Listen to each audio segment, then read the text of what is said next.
Elon Musk cree que hay una probabilidad de 1000 millones a 1 de que estemos viviendo en la realidad base. El filósofo Nick Bostrom argumenta que al menos una de tres proposiciones radicales debe ser verdadera, y una de ellas es que casi con certeza vivimos en una simulación. Físicos han encontrado anomalías en la estructura del universo que se parecen sospechosamente a las limitaciones que veríamos en una simulación computacional. ¿Estamos realmente aquí o somos personajes en el videojuego más sofisticado jamás creado? Esta pregunta ha pasado de ser pura especulación filosófica a convertirse en un tema de investigación científica seria. Hoy descubrirás por qué algunos de los pensadores más brillantes del mundo creen que podría ser una entidad simulada viviendo en un cosmos artificial. Si estas ideas revolucionarias capturan tu imaginación, suscríbete para más contenido profundo. Empecemos con la pregunta fundamental. ¿Por qué alguien tomaría en serio esta idea? A primera vista, suena como el tipo de pensamiento conspirativo que encontrarías en foros de Internet oscuros. Pero cuando examinas quién está proponiendo esta hipótesis y los argumentos que presentan, la historia se vuelve mucho más intrigante. Nick Bostrom es un filósofo sueco que dirige el Instituto para el Futuro de la Humanidad en la Universidad de Oxford. En 2003, publicó un artículo académico titulado ¿Estás viviendo en una simulación computacional?, que fundamentalmente cambió la conversación sobre este tema. Bostrom no es un chiflado. Es un académico serio, respetado en su campo, conocido por su trabajo riguroso sobre riesgos existenciales y el futuro de la humanidad. El argumento de Bostrom es elegantemente simple pero profundamente inquietante. Comienza con una observación sobre el futuro de la computación. Si la tecnología continúa avanzando, eventualmente llegaremos a un punto donde tendremos el poder computacional para crear simulaciones increíblemente detalladas de universos enteros, completos con seres conscientes que experimentan sus realidades simuladas como completamente auténticas. Bostrom llama a estas civilizaciones que han alcanzado tal nivel tecnológico civilizaciones posthumanas, y argumenta que si tales civilizaciones son posibles, entonces enfrentamos lo que él llama un trilema. Exactamente una de tres proposiciones debe ser verdadera. Primera proposición. Casi todas las civilizaciones en nuestro nivel de desarrollo se extinguen antes de alcanzar la capacidad tecnológica para crear simulaciones de universos.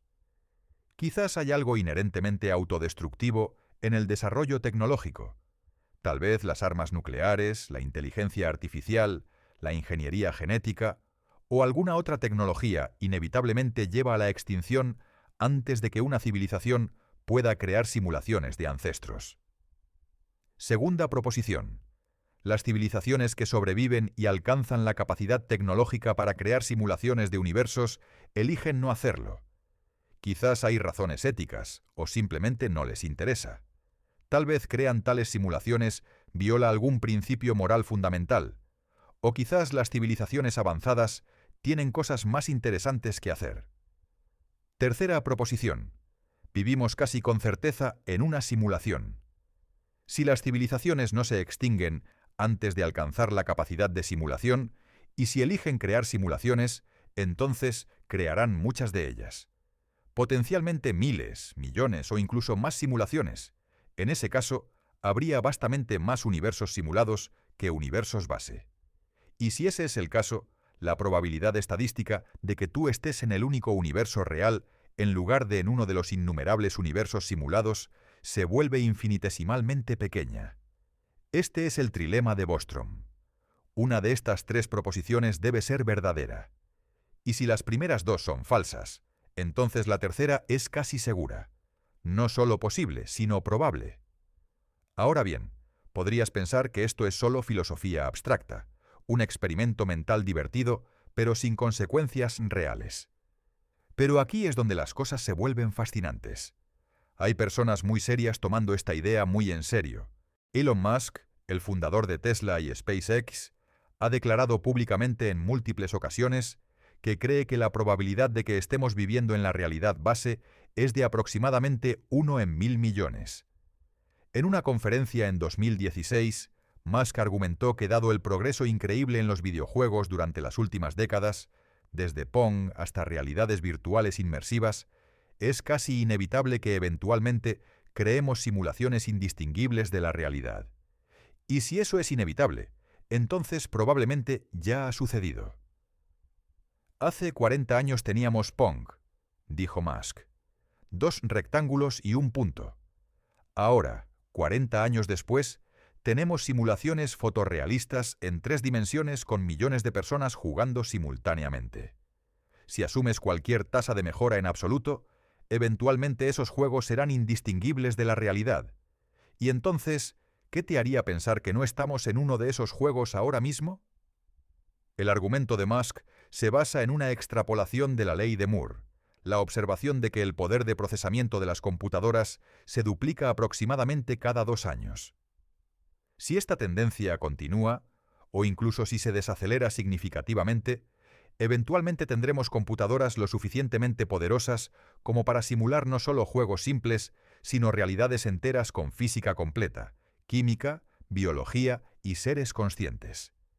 Y aquí está el punto clave. Si es tecnológicamente posible crear tales simulaciones, y si hay algún incentivo para hacerlo, ya sea entretenimiento, investigación científica o alguna otra razón, entonces probablemente se crearán muchas simulaciones. Y una vez que existen múltiples simulaciones, tú estadísticamente es más probable que estés en una simulación que en la realidad base. Piénsalo como una lotería cósmica. Si hay un universo real y 1.000.000 de universos simulados, tienes una probabilidad de 1 en 1.000.000 de estar en el real. Las probabilidades están abrumadoramente a favor de que estés en una simulación. Ahora podrías objetar, pero yo me siento real. Tengo experiencias conscientes. ¿Cómo podría todo esto ser una simulación? Esta es una objeción válida, pero no tan fuerte como podrías pensar. Porque si la simulación es lo suficientemente sofisticada, los seres dentro de ella también tendrían experiencias conscientes auténticas. Serían genuinamente conscientes, pensarían pensamientos reales, sentirían emociones reales, todo dentro del marco de la simulación. En otras palabras, descubrir que estás en una simulación no invalidaría tus experiencias. Todavía serías tú, todavía tendrías tu historia de vida, tus relaciones, tus recuerdos. La diferencia es que el sustrato subyacente de tu existencia sería código computacional en lugar de partículas físicas fundamentales. Pero desde tu perspectiva interna no habría diferencia detectable. Este es un punto crucial que a menudo se malinterpreta. La hipótesis de la simulación no está diciendo que nada es real o que nada importa. Está diciendo que la naturaleza fundamental de la realidad podría ser diferente de lo que asumimos. En lugar de ser materia y energía, organizadas por leyes físicas en un universo físico, podríamos ser información organizada por algoritmos en un universo computacional. Pero la realidad de nuestras experiencias permanecería sin cambios. El dolor seguiría doliendo. El amor seguiría siendo significativo. Tus logros seguirían importando. La única diferencia sería nuestra comprensión de la arquitectura subyacente de la existencia. Ahora bien, el argumento de Bostrom es filosófico, basado en la lógica y la probabilidad. Pero hay científicos que han comenzado a buscar evidencia empírica que podría apoyar o refutar la hipótesis de la simulación. Y aquí es donde las cosas se vuelven realmente fascinantes, porque hay aspectos de la física que cuando los examinas de cerca, comienzan a parecer sospechosamente similares a cómo funcionaría una simulación.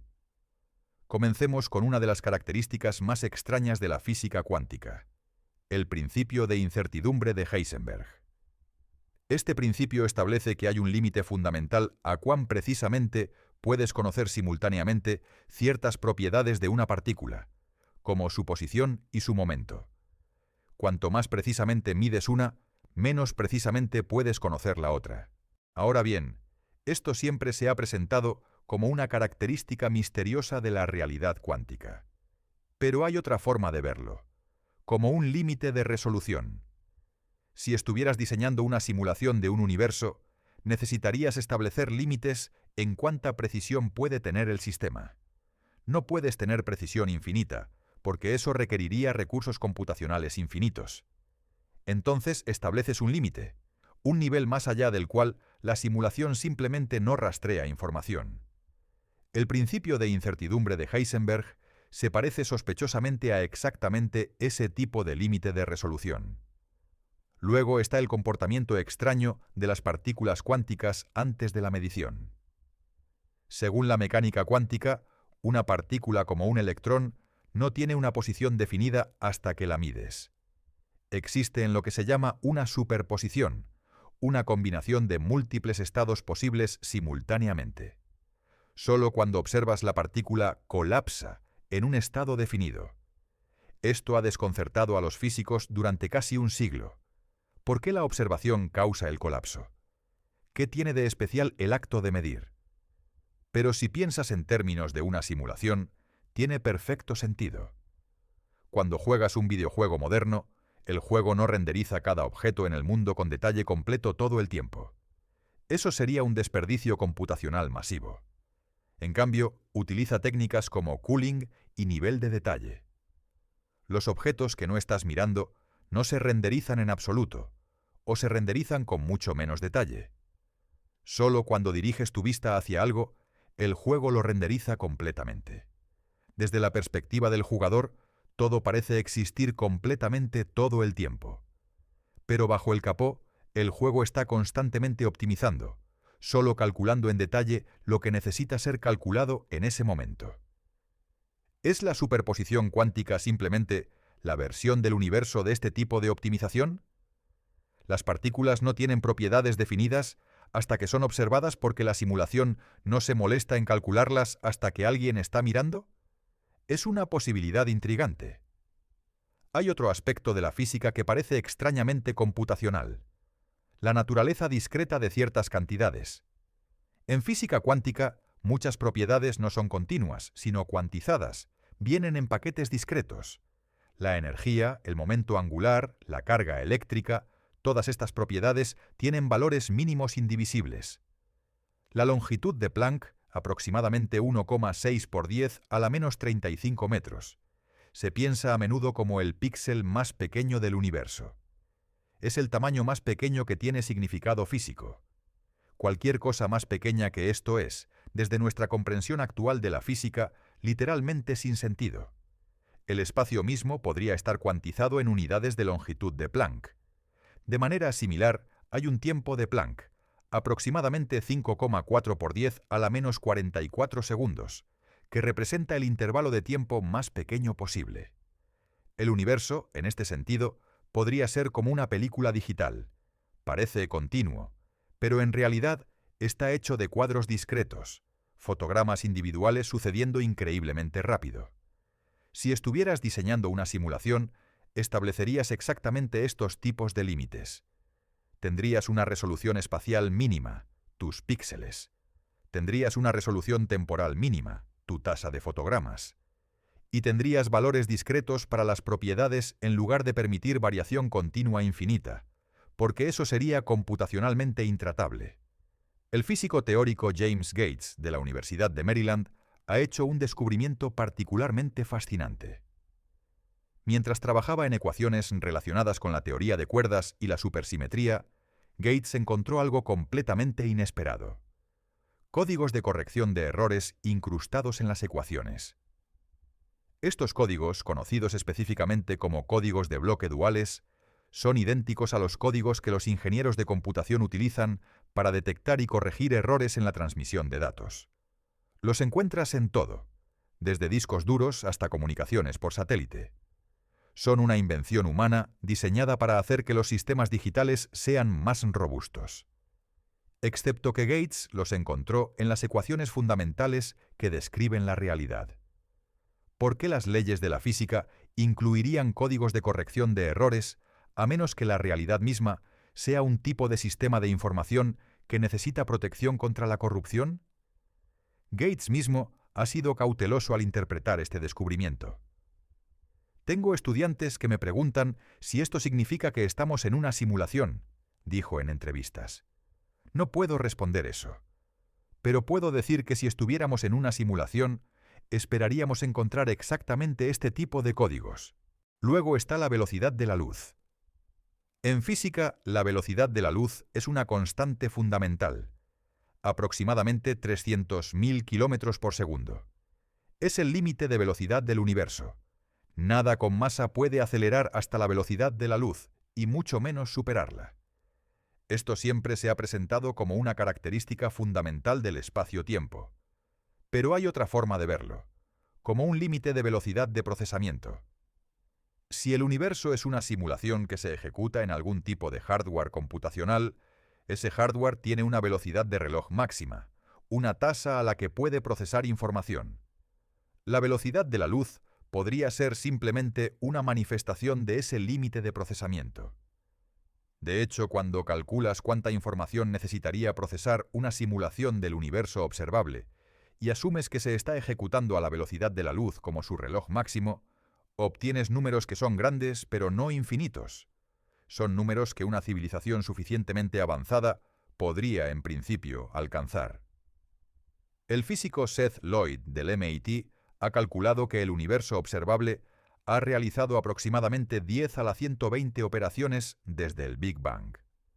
Esto es un número enorme, por supuesto, pero es finito. Y si extrapolas las tendencias actuales en computación, una civilización avanzada miles o millones de años adelante podría tener acceso a ese tipo de poder computacional. Hay también anomalías en la distribución de rayos cósmicos de alta energía que algunos físicos encuentran sugerentes. Los rayos cósmicos son partículas, principalmente protones, que viajan por el espacio a velocidades cercanas a la luz. En 1991 se detectó un rayo cósmico con una energía tan alta que fue apodado la partícula «Oh Dios mío». Tenía la energía cinética de una pelota de béisbol lanzada a 96 km por hora, todo concentrado en una sola partícula subatómica. Lo extraño es que tales partículas de ultra alta energía deberían ser extremadamente raras, basándose en nuestra comprensión de la astrofísica. Y sin embargo, se han detectado varias. Algunos físicos han especulado que esto podría ser una especie de glitch en la simulación, un lugar donde el código no está manejando correctamente eventos extremos. Ahora bien, es importante enfatizar que ninguna de estas observaciones es prueba definitiva de que estamos en una simulación. Hay explicaciones alternativas para todas ellas dentro de la física convencional. La cuantización podría ser simplemente una característica fundamental de la realidad. La velocidad de la luz podría ser un límite impuesto por la geometría del espacio-tiempo. Los códigos de corrección de errores en las ecuaciones podrían ser una coincidencia matemática. Pero lo que es notable es cuántas características de la física se parecen a exactamente lo que esperarías si el universo fuera una simulación computacional. Es un patrón inquietante. El cosmólogo Martin Rees, de la Universidad de Cambridge, uno de los científicos más respetados del mundo, ha dicho que si bien la hipótesis de la simulación no puede ser probada actualmente, también no puede ser descartada. Y señala que si es cierta, tendría implicaciones profundas para cómo hacemos ciencia. Si vivimos en una simulación, ha dicho Rees, entonces el universo que observamos no es todo lo que existe. Hay una realidad más profunda, el nivel donde reside la computadora que nos está simulando. Y esa realidad podría operar bajo reglas completamente diferentes. Esto abre posibilidades fascinantes y vertiginosas. Si estamos en una simulación, entonces las leyes de la física que observamos podrían ser solo las reglas programadas en esta simulación particular. Podría haber otras simulaciones con diferentes leyes físicas. Podría haber una jerarquía infinita de simulaciones, cada una creada por la civilización en el nivel anterior. Y aquí está la pregunta realmente perturbadora. Si estamos en una simulación, ¿podríamos detectarlo de manera definitiva? ¿O el simulador podría simplemente reescribir nuestras memorias y observaciones para ocultar cualquier evidencia que encontremos? Si tienes acceso al código subyacente de la realidad, puedes literalmente cambiar cualquier cosa, incluyendo los recuerdos de los seres simulados sobre lo que descubrieron. Algunos filósofos han argumentado que esto hace que la hipótesis de la simulación sea irrefutable, y por lo tanto no científica. Si no puede ser probada o refutada, entonces no es una hipótesis científica apropiada, sino más bien una posición filosófica. Pero otros argumentan que esto es demasiado simplista. Incluso si un simulador todopoderoso podría ocultar cualquier evidencia, eso no significa que lo harían. Tal vez no les importe si descubrimos que estamos en una simulación. Tal vez incluso quieren que lo descubramos. O tal vez hay limitaciones en su capacidad de intervenir sin dejar rastros detectables. De hecho, algunos físicos han propuesto experimentos específicos que podrían, en principio, detectar evidencia de que estamos en una simulación.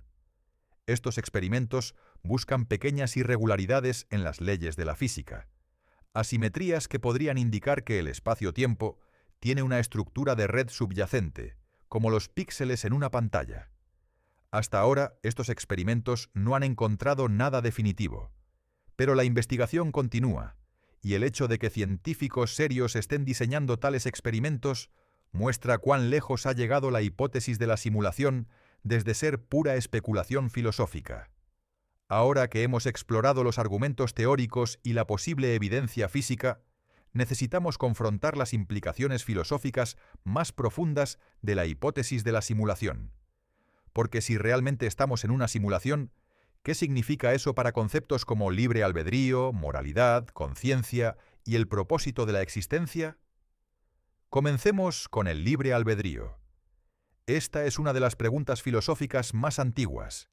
¿Realmente elegimos nuestras acciones o están predeterminadas? Si estamos en una simulación, esta pregunta toma una forma particularmente concreta. ¿Somos como personajes en un videojuego, siguiendo algoritmos preprogramados, o tenemos genuina autonomía dentro del marco de la simulación? La respuesta depende del tipo de simulación en la que podríamos estar. Si es una simulación determinista, donde cada estado futuro está completamente determinado por el estado actual más las reglas del sistema, entonces técnicamente no habría libre albedrío.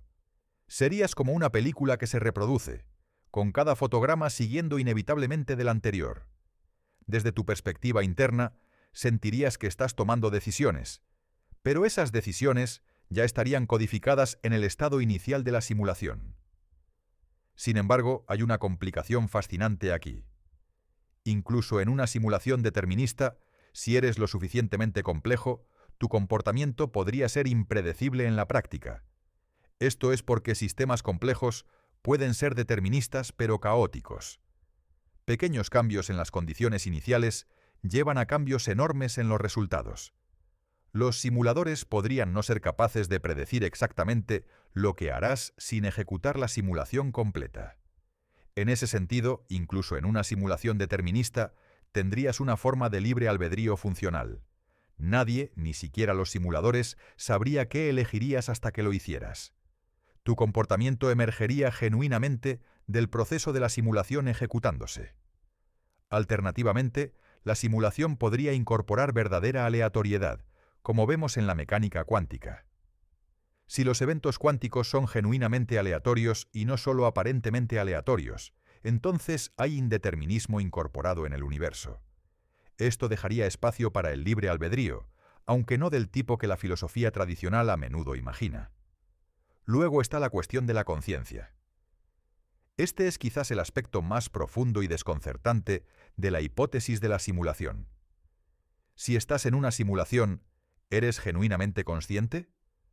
¿Tienes experiencias subjetivas reales o eres simplemente un proceso computacional sofisticado que se comporta como si fuera consciente?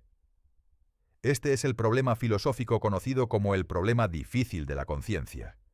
Incluso en el mundo real no simulado, no entendemos cómo procesos físicos en el cerebro dan lugar a experiencias subjetivas. ¿Por qué hay algo que se siente como ser tú? ¿Por qué el procesamiento de información en tu cerebro viene acompañado de conciencia? Algunos filósofos, conocidos como funcionalistas, argumentan que la conciencia es simplemente lo que sucede cuando tienes el tipo correcto de procesamiento de información organizado de la manera correcta. Si esto es cierto, entonces los seres en una simulación serían genuinamente conscientes, siempre que la simulación implementara los patrones correctos de procesamiento de información. Otros filósofos, sin embargo, Argumentan que hay algo especial sobre el sustrato biológico de nuestros cerebros que es necesario para la conciencia. La conciencia no es solo sobre el patrón de procesamiento de información, argumentan, sino también sobre los materiales específicos involucrados. Si esto es cierto, entonces los seres simulados no serían genuinamente conscientes, sin importar cuán convincentemente se comporten. Esta distinción tiene consecuencias morales enormes. Si los seres simulados son genuinamente conscientes, entonces tienen importancia moral. Pueden sufrir, pueden experimentar alegría, sus vidas tienen valor. Los simuladores tendrían responsabilidades éticas hacia ellos. Apagar la simulación sería genocidio. Causar sufrimiento innecesario a los seres simulados sería cruel. Pero si los seres simulados no son genuinamente conscientes, si son solo automatones sofisticados, entonces no hay dilema moral. No más de lo que hay un dilema moral en apagar un videojuego o borrar un disco duro. No sabemos cuál de estas posiciones es correcta. Y lo inquietante es que si estamos en una simulación, los simuladores podrían no saberlo tampoco. Podrían haber creado la simulación sin darse cuenta de que estaban creando seres genuinamente conscientes. O podrían haber esperado crear conciencia, pero no estar seguros de si tuvieron éxito. Esto plantea la aterradora posibilidad de lo que el filósofo David Chalmers llama zombies filosóficos. Entidades que se comportan exactamente como seres conscientes, pero que no tienen experiencias internas en absoluto. Desde el exterior, son indistinguibles de seres verdaderamente conscientes. Pero por dentro no hay nadie en casa. Las luces están encendidas, pero nadie está mirando por las ventanas. Si tú fueras un zombi filosófico, ¿cómo lo sabrías? Por definición, un zombi se comportaría exactamente como tú te comportas, incluyendo proclamar que es consciente, escribir filosofía sobre la conciencia, e incluso sintiendo desde su perspectiva que tiene experiencias conscientes. Pero todas estas serían solo funciones computacionales sin experiencia subjetiva real. La única forma de estar seguro de que eres genuinamente consciente es a través de la experiencia directa. Tú sabes que eres consciente porque experimentas tu propia conciencia, pero no puedes saber con certeza si alguien más es consciente. Y si estás en una simulación, tampoco puedes saber si los simuladores son conscientes, o si ellos mismos podrían estar en otra simulación de nivel superior. Esto nos lleva a otra implicación vertiginosa: la posibilidad de jerarquías anidadas de simulaciones. Si una civilización puede crear simulaciones de universos, entonces las civilizaciones dentro de esas simulaciones eventualmente podrían crear sus propias simulaciones. Y esas simulaciones de nivel inferior podrían crear más simulaciones, y así sucesivamente.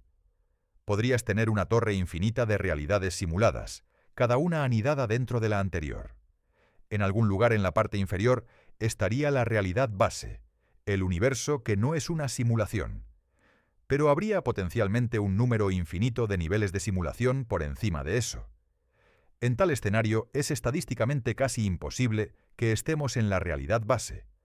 Incluso si hay una realidad base, hay infinitas simulaciones anidadas dentro de ella. La probabilidad de estar en el nivel base en lugar de en uno de los niveles simulados se acerca a cero. El filósofo Hans Moravec ha argumentado que en tal jerarquía de simulaciones, los seres en niveles inferiores podrían nunca tener suficientes recursos computacionales para simular completamente su propio universo. Esto establecería un límite natural en cuán profunda puede ir la jerarquía. Pero incluso con tales límites, podrías tener docenas o cientos de niveles de simulación. Ahora consideremos las implicaciones religiosas y espirituales. Curiosamente, la hipótesis de la simulación tiene paralelos fascinantes con muchas ideas religiosas tradicionales. Los simuladores serían, desde nuestra perspectiva, dioses. Habrían creado nuestro universo, establecido sus leyes, y potencialmente podrían intervenir para cambiar cosas. Esto es sorprendentemente similar a las concepciones teístas tradicionales de Dios. La principal diferencia es que los simuladores no serían seres sobrenaturales que existen fuera de la realidad natural. Serían seres naturales, solo en un nivel diferente de realidad, uno donde tienen control sobre nuestra realidad. Algunas personas han argumentado que la hipótesis de la simulación es en realidad compatible con la creencia religiosa. Podrías creer que Dios creó el universo base y que nosotros estamos en una simulación creada por seres dentro de ese universo. Dios sería el creador último, pero a través de cadenas intermedias de creadores simulados. Otros ven la hipótesis de la simulación como una versión ateísta de la creación. No necesitas un Dios sobrenatural. Solo necesitas una civilización tecnológicamente avanzada. Y si podemos imaginar la tecnología en principio, entonces no requiere milagros ni fe, solo extrapolación de tendencias actuales. Pero hay también diferencias cruciales entre la hipótesis de la simulación y la teología tradicional. Los simuladores no serían necesariamente omnipotentes, omniscientes o benevolentes. Serían simplemente tecnológicamente avanzados. Podrían tener limitaciones, cometer errores o incluso tener motivaciones que no son moralmente admirables. Podrías estar en una simulación creada con fines científicos, como un experimento histórico para estudiar cómo evolucionan las civilizaciones. O podrías estar en una simulación creada para entretenimiento, básicamente un videojuego increíblemente sofisticado. O podrías estar en una simulación que se ejecuta por razones que ni siquiera podemos imaginar, porque los simuladores son tan diferentes de nosotros que sus motivaciones son incomprensibles. Esta incertidumbre sobre el propósito de la simulación hace que sea difícil derivar orientación moral o espiritual de la hipótesis.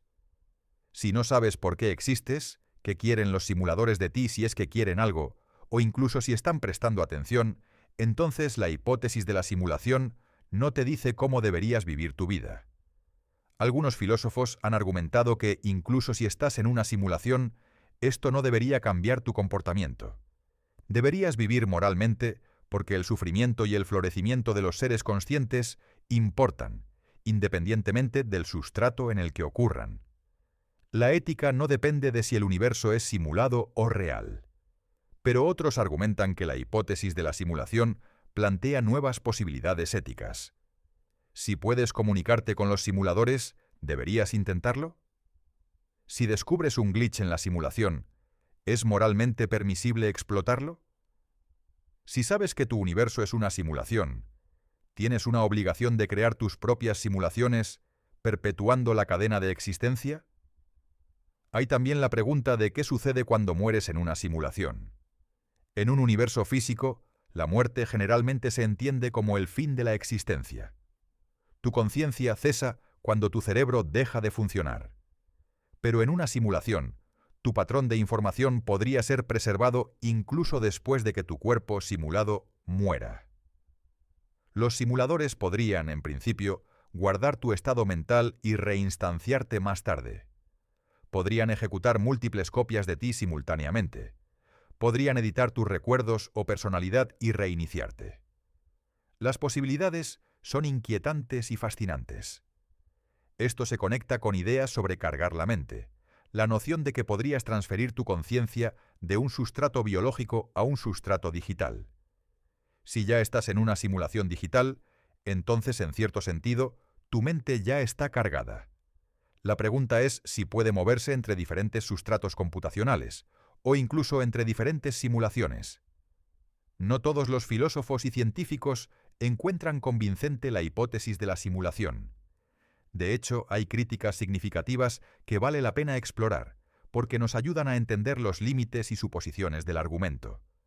Una de las críticas más fuertes viene de los filósofos que argumentan que el trilema de Bostrom contiene suposiciones ocultas que no son tan sólidas como parecen. Específicamente, el argumento asume que es técnicamente posible crear simulaciones conscientes. Pero, ¿qué pasa si hay algo sobre la conciencia que hace que sea imposible simularla perfectamente en una computadora? El filósofo John Searle es famoso por su argumento de la habitación china, que pretende mostrar que la simulación computacional nunca puede crear genuina comprensión o conciencia. En su experimento mental, imaginas a una persona que no habla chino encerrada en una habitación con un libro de reglas masivo.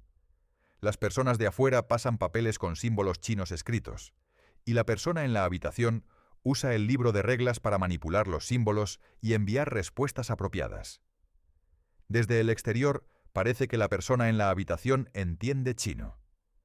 Está dando respuestas correctas a preguntas en chino. Pero en realidad, la persona no tiene idea de lo que significan los símbolos. Solo está siguiendo reglas sintácticas ciegamente. Searle argumenta que las computadoras son como la persona en la habitación china. Pueden manipular símbolos según reglas, pero nunca genuinamente entienden nada. Si Searle tiene razón, entonces incluso una simulación perfecta de un cerebro humano no sería genuinamente consciente. Sería solo un sistema complejo de manipulación de símbolos sin comprensión o experiencia real.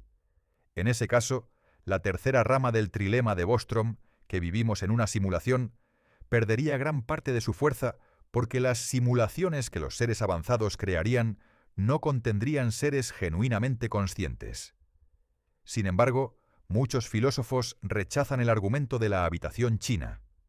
Argumentan que aunque la persona individual en la habitación no entiende chino, el sistema como un todo, la persona más el libro de reglas más el proceso de seguir las reglas, sí entiende chino. La comprensión es una propiedad del sistema completo, no de cualquier componente individual. De manera similar, en un cerebro biológico, ninguna neurona individual entiende nada. La comprensión emerge del patrón colectivo de actividad de miles de millones de neuronas. Si la comprensión puede emerger de la actividad neuronal biológica, ¿por qué no podría emerger de la actividad computacional suficientemente compleja? Otra crítica viene de los físicos que argumentan que hay límites fundamentales en cuánto puede ser computado. El teórico de la información Seth Lloyd, a quien mencionamos antes, ha calculado los límites últimos de la computación basados en las leyes de la termodinámica y la mecánica cuántica. Según Lloyd, hay un límite máximo en cuántas operaciones puede realizar un sistema computacional de una masa y energía dadas. Y cuando calculas ese límite para todo el universo observable, obtienes un número que, aunque enorme, es finito. Esto sugiere que no puedes simular un universo tan complejo como el nuestro sin tener acceso a más recursos computacionales de los que existen en nuestro universo. En otras palabras, si estamos en una simulación, el universo que contiene la computadora que nos está simulando debe ser significativamente más grande y tener más recursos que nuestro universo. Esto no refuta la hipótesis de la simulación, pero sí establece restricciones en qué tipo de simulaciones son posibles. Algunos críticos han argumentado que el argumento de la simulación depende de extrapolaciones injustificadas sobre el progreso tecnológico futuro. Solo porque podemos imaginar simulaciones perfectas de universos no significa que sean realmente posibles.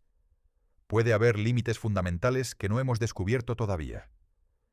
Considera, por ejemplo, que durante gran parte de la historia humana, la gente asumía que eventualmente podríamos viajar a las estrellas fácilmente.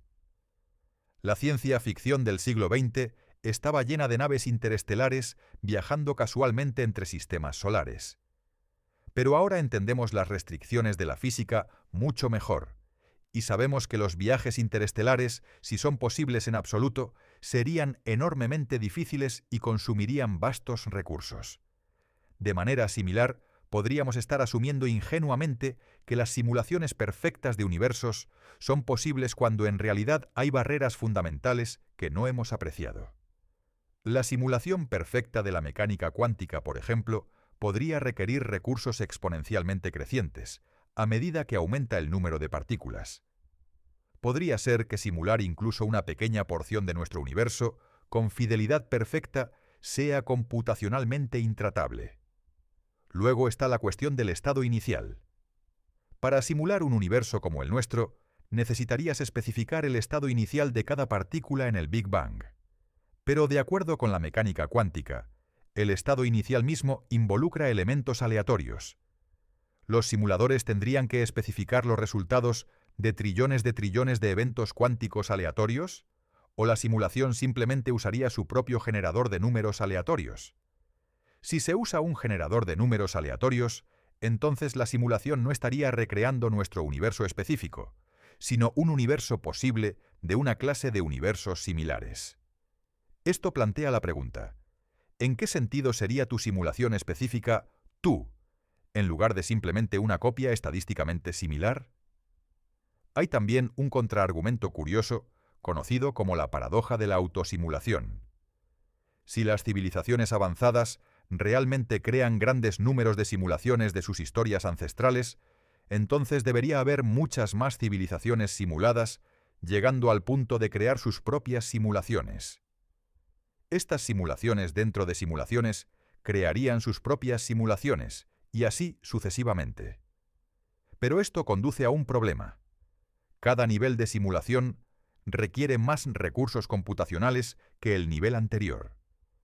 No puedes simular una computadora perfectamente con esa misma computadora, porque necesitarías recursos adicionales para rastrear el estado de la simulación.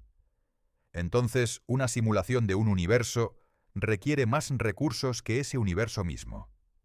Si hay una jerarquía infinita de simulaciones, cada una requiriendo exponencialmente más recursos que la anterior, entonces la computadora en la parte superior de la jerarquía necesitaría recursos infinitos. Esto parece imposible. Entonces, o bien las jerarquías de simulación son finitas, o no todas las civilizaciones crean simulaciones, o hay algo fundamentalmente erróneo en el argumento. Algunos filósofos han respondido argumentando que no necesitas simular perfectamente un universo entero. Solo necesitas simular las partes que están siendo observadas por seres conscientes, similar a como los videojuegos solo renderizan lo que está en pantalla. Esto reduciría dramáticamente los requisitos computacionales. Pero esto crea su propio conjunto de problemas. ¿Cómo decides qué simular y qué no? Si solo simulas lo que está siendo observado, entonces el universo fuera de la observación directa no existe realmente. Esto es similar a algunas interpretaciones de la mecánica cuántica, pero plantea preguntas extrañas sobre la consistencia y continuidad de la realidad. Hay también críticas que provienen de considerar las motivaciones de los supuestos simuladores. ¿Por qué una civilización avanzada querría crear simulaciones de ancestros? Bostrom sugiere que podría ser para investigación histórica o entretenimiento. Pero si puedes crear simulaciones perfectas, también puedes crear registros históricos perfectos sin seres conscientes sufrientes. Sería más ético crear simulaciones zombie sin conciencia real, o simulaciones donde todos los seres son maximalmente felices. ¿Por qué crear una simulación con sufrimiento genuino a menos que sea sádico o indiferente? Y si todas las civilizaciones avanzadas son sádicas o indiferentes, eso dice algo preocupante sobre la dirección del desarrollo civilizacional. Alternativamente, tal vez el sufrimiento es necesario para el desarrollo de conciencias sofisticadas. Tal vez no puedes tener seres verdaderamente conscientes sin la posibilidad de sufrimiento. En ese caso, incluso los simuladores éticos podrían crear simulaciones con sufrimiento. Pero esto parece una suposición cuestionable. El filósofo David Chalmers ha propuesto una versión más débil de la hipótesis de la simulación que evita algunos de estos problemas. Argumenta que incluso si no estamos en una simulación tipo computadora, es posible que lo que llamamos realidad física sea en realidad una estructura más abstracta de información y relaciones. En esta visión, la distinción entre simulado y real podría no ser tan significativa. Toda la realidad, incluso la realidad base, podría ser fundamentalmente informacional. La física es matemática, y las matemáticas son estructuras abstractas. Quizás la realidad misma es solo una estructura matemática particularmente compleja que se está calculando a sí misma. Esta es una idea profunda, que difumina la línea entre simulación y realidad. Si toda la realidad es computación, entonces preguntar ¿estamos en una simulación?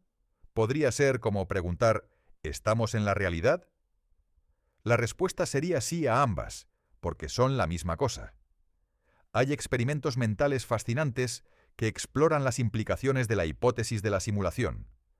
Uno es el argumento del glitch. Si estás en una simulación y observas un glitch, una violación aparente de las leyes de la física, ¿deberías interpretar esto como evidencia de simulación? El problema es que incluso en un universo real podrías observar eventos altamente improbables que parecen glitches. Y en una simulación suficientemente sofisticada, Los glitches reales serían probablemente raros y sutiles. Entonces, los eventos que parecen glitches probablemente son solo coincidencias raras, ya sea que estés en una simulación o no. Otro experimento mental involucra intentar comunicarse con los simuladores. Algunos han sugerido que podrías crear patrones en el universo que solo podrían ser creados por seres inteligentes intentando enviar un mensaje, esperando que los simuladores noten y respondan. Pero esto asume que los simuladores están monitoreando activamente la simulación y están dispuestos a romper el cuarto muro. Más perturbadoramente, hay el experimento mental del suicidio cuántico. Esto se basa en la interpretación de muchos mundos de la mecánica cuántica, que sugiere que cada evento cuántico divide el universo en múltiples ramas. Si combinas esto con la hipótesis de la simulación, podrías argumentar que los simuladores solo mantendrían en funcionamiento las ramas donde los observadores sobreviven. Entonces, si te pones en una situación de muerte aparentemente segura, sobrevivirías en al menos algunas ramas. Y si los simuladores solo mantienen ramas con observadores, experimentarías solo esas ramas de supervivencia. Esto crearía la ilusión de inmortalidad cuántica. Obviamente, esto es increíblemente peligroso de probar, y se basa en suposiciones altamente especulativas sobre cómo los simuladores gestionarían las ramas cuánticas. Pero ilustra cuán extrañas se vuelven las implicaciones cuando combinas diferentes ideas filosóficas y físicas. Después de explorar los argumentos, la evidencia potencial, las implicaciones filosóficas y las críticas, llegamos a una conclusión incómoda. No sabemos si estamos en una simulación, y es posible que nunca lo sepamos con certeza. Entonces, ¿qué hacemos con esta incertidumbre radical? Lo primero que vale la pena reconocer es que esta pregunta, ¿estamos en una simulación?, es parte de una categoría más amplia de preguntas filosóficas que son fundamentalmente irresolubles con nuestras herramientas actuales. Es similar a otras preguntas clásicas como ¿existe el mundo externo o es solo mi imaginación? ¿Son otros seres realmente conscientes o son zombis filosóficos? ¿Fue el universo creado hace 5 minutos con todas nuestras memorias intactas? Todas estas preguntas comparten una característica. No hay forma de refutarlas definitivamente, porque cualquier evidencia que podrías usar para refutarlas podría ser parte de la ilusión o simulación.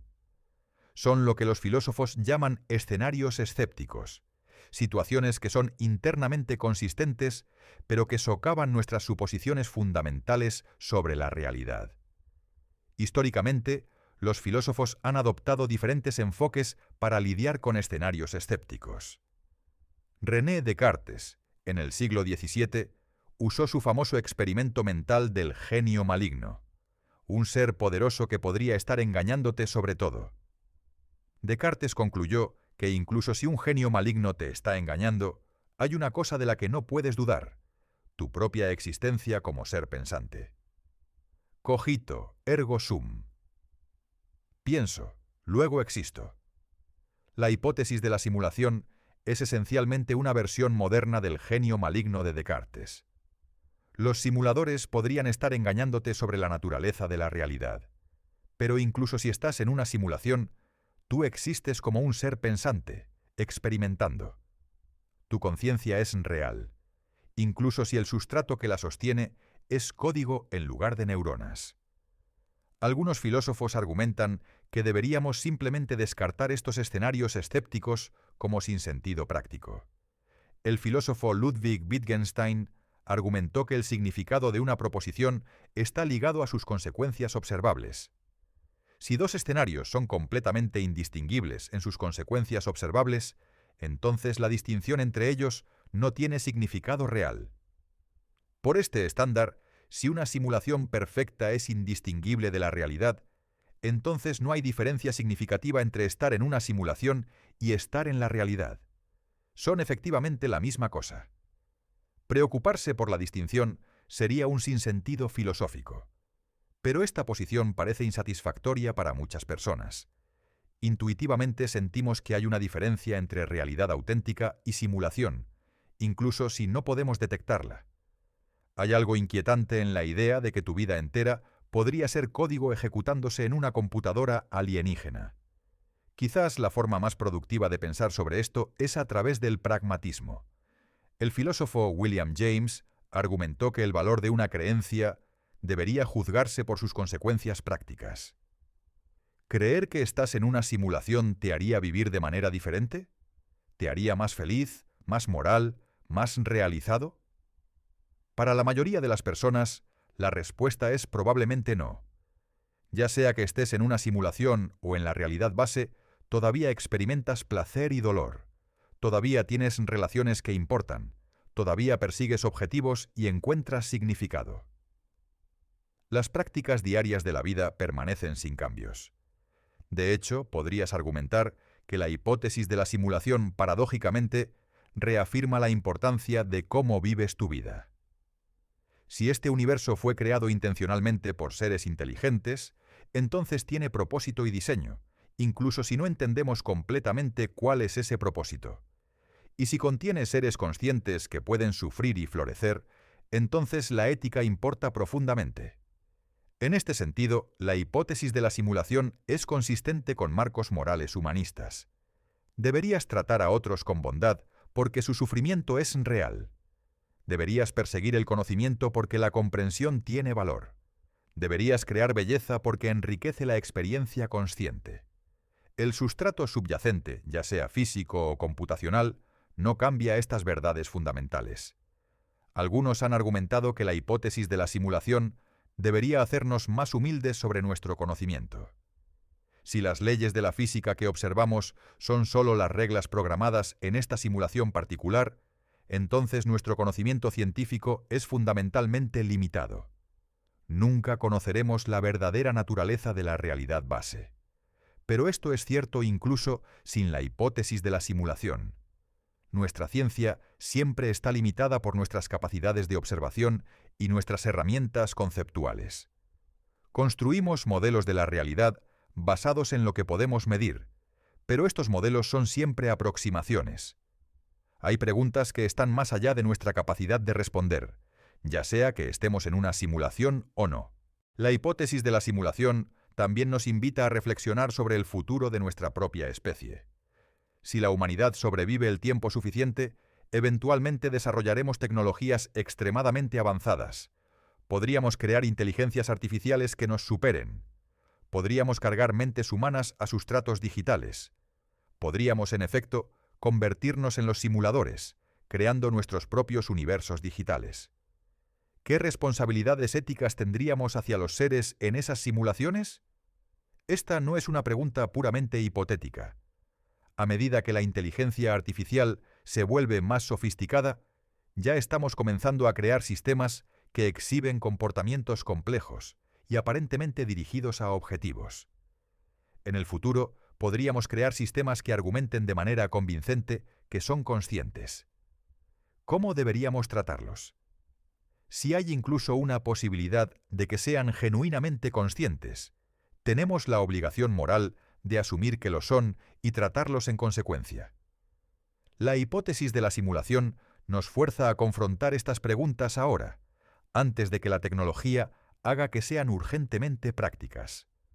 Hay también una dimensión existencial en la hipótesis de la simulación que vale la pena explorar. Para muchas personas, la vida se siente más significativa si es parte de algo más grande. Las religiones tradicionales proporcionaban este sentido de propósito cósmico. Eras parte del plan de Dios. Tu vida tenía significado en un esquema eterno. En el mundo secular moderno, muchas personas luchan con sentimientos de falta de sentido o nihilismo. Si el universo es solo partículas sin sentido rebotando según leyes ciegas, sin propósito ni diseño, entonces, ¿qué hace que nuestras vidas individuales sean significativas? La hipótesis de la simulación, curiosamente, reintroduce un elemento de propósito cósmico. Si estamos en una simulación, entonces fuimos creados intencionalmente. Hay diseñadores, aunque no divinos. Nuestra existencia tiene una razón, incluso si no sabemos cuál es. Para algunas personas, esto podría ser reconfortante, una forma de significado cósmico sin los dogmas de la religión tradicional. Pero para otros podría ser inquietante. La idea de ser un experimento, una forma de entretenimiento o incluso simplemente un subproducto de algún proceso computacional más grande, podría sentirse deshumanizante. Queremos creer que nuestras vidas tienen importancia intrínseca, no solo importancia derivada de ser parte del proyecto de otra persona. Quizás la lección más profunda de la hipótesis de la simulación es sobre la naturaleza de la realidad misma. Tendemos a pensar en la realidad como algo sólido, concreto, objetivo. Pero la física moderna, incluso sin la hipótesis de la simulación, ha estado erosionando esta imagen durante más de un siglo. La mecánica cuántica nos dice que las partículas no tienen propiedades definidas hasta que las mides. La relatividad nos dice que el espacio y el tiempo no son absolutos, sino relativos al observador. La teoría de cuerdas sugiere que podría haber dimensiones adicionales enrolladas más allá de nuestra percepción. La cosmología moderna contempla multiversos con diferentes leyes físicas. La realidad, resulta, es mucho más extraña, más maleable, más dependiente del observador de lo que el sentido común sugiere. La hipótesis de la simulación es solo la última en una serie de ideas que desafían nuestras intuiciones ingenuas sobre la naturaleza de la existencia. Y tal vez eso está bien. Tal vez parte de la madurez intelectual y emocional es aprender a vivir con incertidumbre, aceptar que hay límites fundamentales a lo que podemos saber, y encontrar significado y propósito no a pesar de esta incertidumbre, sino a través de ella. Los filósofos existencialistas como Jean-Paul Sartre argumentaron que la libertad humana y el significado surgen precisamente de la ausencia de esencias predefinidas o propósitos cósmicos. Tú creas tu propio significado a través de tus elecciones y acciones. En este marco, descubrir que estás en una simulación no cambiaría nada fundamental. Todavía tendrías la responsabilidad de crear tu propia vida significativa. Hay algo hermoso en esta perspectiva. Ya sea que estés en una simulación o en la realidad base, ya sea que haya simuladores observando o un universo indiferente, tu tarea es la misma. Vivir auténticamente, tratar a otros con compasión, buscar la verdad, crear belleza y encontrar alegría donde puedas. La pregunta, ¿estamos en una simulación?, nos ha llevado en un viaje a través de la física, la filosofía, la ética y la existencia. Hemos explorado argumentos probabilísticos, evidencia potencial, implicaciones para la conciencia y el libre albedrío, y críticas de todas estas ideas. Y al final, llegamos a una conclusión que es tanto insatisfactoria como liberadora. No sabemos. No sabemos si estamos en una simulación. No sabemos si alguna vez lo sabremos. Pero también hemos descubierto que quizás eso no importa tanto como pensábamos. Lo que importa es la experiencia vivida, el amor que sientes por tu familia, la belleza de un atardecer, el sabor de tu comida favorita, la satisfacción de resolver un problema difícil. Estas experiencias son reales para ti, independientemente del sustrato en el que ocurran. La hipótesis de la simulación, entonces, no es tanto una teoría sobre la realidad, sino un espejo que nos muestra nuestras suposiciones sobre qué hace que algo sea real. Nos desafía a articular qué valoramos y por qué. Nos fuerza a confrontar preguntas profundas sobre la conciencia, el significado y el propósito que de otro modo podríamos evitar. Y quizás esa es su mayor contribución, no como una teoría científica comprobable, sino como un ejercicio filosófico que expande nuestra imaginación y profundiza nuestra comprensión de lo que significa existir. Así que la próxima vez que contemples la naturaleza de la realidad, recuerda, ya sea que estés hecho de átomos o de bits, de materia o de información, eres un ser consciente experimentando este momento. Y ese hecho, la mera existencia de tu experiencia consciente, es quizás el misterio más profundo de todos. Si esta exploración de una de las preguntas más profundas de la filosofía y la ciencia moderna te ha fascinado, si te ha hecho cuestionar la naturaleza de la realidad de maneras que no habías considerado antes, te invito a suscribirte al canal, porque el universo está lleno de misterios, ya sea simulado o real, y cada uno nos invita a expandir nuestra comprensión de lo que es posible. Gracias por acompañarme en este viaje a través de una de las ideas más vertiginosas y fascinantes de nuestro tiempo. Hasta nuestro próximo encuentro con las grandes preguntas que definen la experiencia humana.